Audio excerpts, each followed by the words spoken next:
Assalamualaikum warahmatullahi wabarakatuh. Saya Putri Maharani dengan NPM 2041040101 BKIB. Saya akan menjelaskan judul tentang pendekatan konseling humanistik pada masa dewasa awal, madya, dan akhir. Di sini ada subbab. Yang pertama yaitu pengertian dewasa awal, ciri-ciri dewasa awal, pendekatan konseling humanistik pada masa dewasa awal. Yang kedua, pengertian dewasa madya, karakteristik dewasa madya, pendekatan konseling humanistik pada masa dewasa madya. Yang ketiga, pengertian dewasa akhir, karakteristik dewasa akhir, pendekatan konseling humanistik pada masa dewasa akhir. Pengertian masa dewasa awal. Dewasa awal adalah peralihan dari masa remaja yang ditandai dengan pencairan identitas diri. Pada masa dewasa awal, identitas diri ini dapat secara sedikit demi sedikit sesuai dengan umur kronologis dan mental agennya. Dewasa awal adalah masa peralihan dari ketergantungan ke masa mandiri, baik dari segi ekonomi, kebebasan, menentukan diri sendiri, dan pandangan tentang masa depan sudah realistis. Jadi di mana menurut Erikson mengatakan bahwa seseorang yang digolongkan dalam usia dewasa awal berada dalam tahap hubungan hangat, dekat, dan komunikatif dengan atau melibatkan kontak seksual. Bila gagal dalam bentuk keintiman, maka ia akan mengalami apa yang disebut isolasi, atau lebih jelasnya, merasa tersisihkan dari orang lain, kesepian, menyalahkan diri karena berbeda dengan orang lain. Jadi, secara hukum, seseorang dikatakan dewasa bila dia sudah menginjak usia 21 tahun, meski belum menikah atau sudah menikah. Jadi di Indonesia batas kedewasaan adalah 21 tahun. Hal ini berarti bahwa usia seseorang sudah dianggap dewasa dan selanjutnya sudah dianggap sudah mempunyai tanggung jawab oleh perbuatannya. Ciri-ciri dewasa awal menurut Harlock menguraikan secara ringkas ciri-ciri dewasa yang menonjol dalam masa-masa dewasa awal.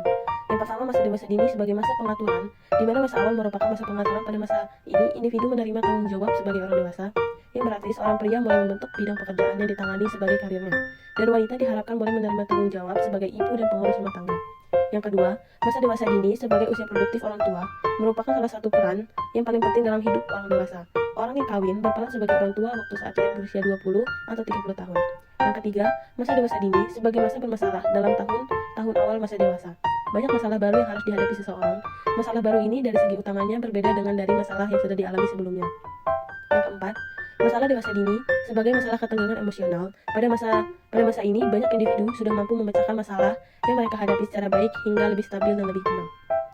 Yang kelima yaitu ada masa dewasa sebagai masa terasingkan sosial dengan adanya semangat bersaing dan hasrat kuat untuk maju dalam karir, sehingga keramah tamahan masa remaja diganti dengan persaingan dalam masyarakat dewasa. Yang keenam, masa dewasa dini sebagai masa komitmen. Setelah menjadi orang dewasa, individu akan mengalami perubahan di mana mereka akan memiliki tanggung jawab sendiri dan komitmen sendiri. Yang ketujuh, dewasa dini sering merupakan masa ketergantungan. Meskipun telah mencapai status dewasa, banyak individu yang masih tergantung pada orang-orang tertentu dalam jangka waktu yang berbeda-beda. Yang ke-8, masa dewasa dini sebagai masa perubahan nilai dikarenakan beberapa alasan. Yang pertama, individu ingin diterima oleh anggota kelompok orang dewasa. Individu menyadari bahwa kelompok sosial berpedoman pada nilai-nilai konvensional dalam hal keyakinan dan perilaku. Yang ke-9, masa dewasa dini, masa penyelesaian diri dengan cara hidup baru. Masa individu banyak mengalami perubahan di mana gaya hidup baru paling menonjol di bidang perkawinan dan peran orang tua. Yang ke-10, masa dewasa dini sebagai masa kreatif. Orang yang dewasa tidak terikat oleh lagi ketentuan atau keteraturan orang tua maupun guru-gurunya, sehingga terbebas dari belenggu ini, bebas untuk berbuat apa yang mereka inginkan. Bentuk kreativitas ini tergantung dengan minat dan kemampuan individual. Pendekatan konseling humanistik pada masa dewasa awal. Pendekatan humanistik dipahami sebagai pembelajaran yang mengarah pada proses memanusiakan manusia. Humanistik merupakan bagian dari salah satu pendekatan dalam belajar. Pendekatan humanistik dalam pendidikan menekankan pada perkembangan positif. Jadi pendekatan humanistik ini menjelaskan pada hakikatnya setiap diri manusia adalah unik dan memiliki potensi individual dan dorongan internal untuk berkembang dan menentukan perilakunya. Humanistik tertuju pada masalah bagaimana tiap individu dipengaruhi dan dibimbing oleh maksud-maksud pribadi yang mereka hubungkan kepada pengalaman-pengalaman mereka sendiri. Dalam kaitan itu, maka setiap diri manusia adalah bebas dan memiliki kecenderungan untuk tumbuh dan berkembang mencapai aktualisasi diri. Lebih lanjut dinyatakan bahwa kebutuhan manusia adalah bertingkat-tingkat, terdiri dari tingkatan atau kebutuhan keamanan, pengakuan, dan aktualisasi diri. Pengertian masa madya. Dewasa madya adalah masa di mana terjadi penurunan keterampilan fisik dan meluasnya tanggung jawab. Sebuah periode di mana seseorang menjadi lebih sadar mengenai polaritas usia muda dan berkurangnya jumlah waktu yang masih tersisa di dalam hidup. Usia madya merupakan periode yang panjang dalam rentang kehidupan manusia. Bagi sebagian besar orang, masa dewasa madya adalah masa di mana terjadinya penurunan keterampilan fisik dan luasnya tanggung jawab. Dalam sebuah periode di mana seseorang menjadi lebih sadar mengenai polaritas usia muda dan berkurangnya jumlah waktu yang masih tersisa di dalam hidup. Kebanyakan tugas perkembangan usia madya adalah mempersiapkan diri bagi penyelesaian yang berhasil terhadap usia tua. Penugasan tugas-tugas ini penting artinya untuk keberhasilan dan kebahagiaan baik pada usia madya maupun pada tahun-tahun terakhir pemanfaatan kegiatan pada waktu luang.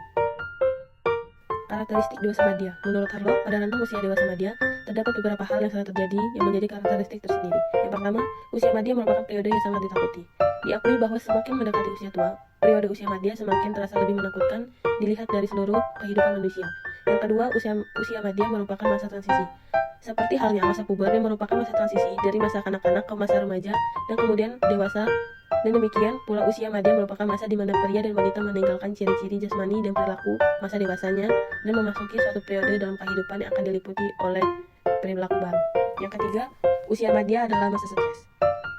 Penyesuaian secara radikal terhadap peran dan pola hidup yang berubah, khususnya bila disertai dengan berbagai perubahan fisik, selalu cenderung merusak hemostasis fisik dan psikologis seseorang dan membawa ke masa stres. Usia madya adalah usia yang bercahaya. Bahwa umumnya di usia ini dianggap atau dipandang sebagai usia ini dianggap atau dipandang yang berbahaya dalam rentang kehidupan. Yang kelima, usia madya adalah usia canggung. Sama seperti remaja, bukan anak-anak dan bukan juga dewasa. Demikian juga pria dan wanita berusia madya, bukan muda lagi tapi juga bukan tua. Yang usia madya adalah masa berprestasi. Usia madya merupakan masa krisis generatif, yaitu kecenderungan untuk menghasilkan maupun stagnasi kecenderungan untuk tetap berhenti akan dominan. Usia madya merupakan masa evaluasi, karena usia madya pada umumnya merupakan saat pria dan wanita mencapai puncak prestasinya, maka logislah apabila masa ini juga merupakan saat mengevaluasi prestasi tersebut berdasarkan aspirasi mereka semula harapan orang lain. Usia madya dievaluasi dengan standar ganda. Bahwa masa itu dievaluasi dengan standar ganda, satu standar bagi pria dan satu lagi bagi wanita. Walaupun perkembangannya cenderung mengarah ke persamaan peran antara pria dan wanita baik di rumah, perusahaan, perindustrian, profesi, maupun dalam kehidupan sosial, namun masih terdapat standar ganda terhadap usia. Usia madya merupakan masa sepi. Usia madya adalah masa dikenal dengan masa sepi, masa ketika anak-anak tidak lama lagi tinggal bersama orang tua, kecuali dalam beberapa kasus di mana pria dan wanita menikah lebih lambat dibandingkan dengan usia rata-rata, atau menunda kelahiran anak hingga mereka lebih mapan dalam karir, atau mempunyai keluarga besar sepanjang masa. Usia madya merupakan masa sepi dalam kehidupan perkawinan. Usia madya merupakan masa jenuh. Banyak atau hampir seluruh pria dan wanita mengalami kejenuhan pada akhir usia 30-an dan 40-an. Para pria menjadi jenuh dengan kegiatan rutin sehari-hari dan kehidupan bersama keluarga yang hanya memberikan sedikit hiburan. Pendekatan konseling humanistik pada masa dewasa madya. Pendekatan humanistik berfokus pada kondisi manusia. Pendekatan ini terutama adalah suatu sikap yang menekankan pada suatu pemahaman atas manusia. Humanistik memandang manusia sebagai makhluk yang memiliki otoritas atas kehidupan dirinya. Manusia bebas untuk menjadi apa dan siapa sesuai keinginannya. Menurut Erikson, manusia mengalami 8 tahapan perkembangan selama panjang rentang kehidupan. Tahapan ketujuh dalam teori Erikson menyatakan bahwa pada usia dewasa madya, individu berada pada tahap membuat generasi selanjutnya atau tidak berbuat apa-apa. Sebelum individu mencapai pada tahapan gradivitas dan stagnasi, individu terlebih dahulu menyelesaikan tugas pada usia dewasa awal, yakni intimasi dan isolasi. Pada tahap inilah individu mulai membina hubungan yang selektif dengan orang-orang tertentu dan sepadan untuk membuat hubungan yang intim. Banyak atau hampir seluruh pria dan wanita mengalami kejenuhan pada akhir usia 30-an dan 40-an. Para pria menjadi jenuh dengan kegiatan rutin sehari-hari dan kehidupan bersama keluarga yang hanya memberikan sedikit hiburan. Wanita yang menghabiskan waktunya untuk memelihara rumah dan membesarkan anak-anaknya bertanya-tanya apa yang akan mereka lakukan pada usia setelah 20 dan 30 tahun kemudian. Wanita yang tidak menikah yang mengabdikan hidupnya untuk bekerja dan karir menjadi bosan dengan alasan yang sama dengan pria. Pengertian dewasa akhir. Dewasa akhir disebut juga masa penutupan dalam rentang hidup pada seseorang, di mana masa ini bisa dikatakan masa yang beranjak jauh dari kehidupan atau masa sebelumnya. Perkembangan dewasa akhir atau lanjut usia adalah titik tertinggi dalam rentang kehidupan individu yang ditandai oleh penurunan kemampuan baik fisik maupun psikologis yang dimulai dari usia 60 tahun. Pada beberapa kasus, lansia masih mampu melakukan aktivitas kehidupannya sehari-hari, tetapi pada umumnya individu yang telah memasuki periode lansia membutuhkan bantuan pihak lain untuk melakukannya. Karakteristik dewasa akhir. Yang pertama, adanya periode penurunan atau kemunduran.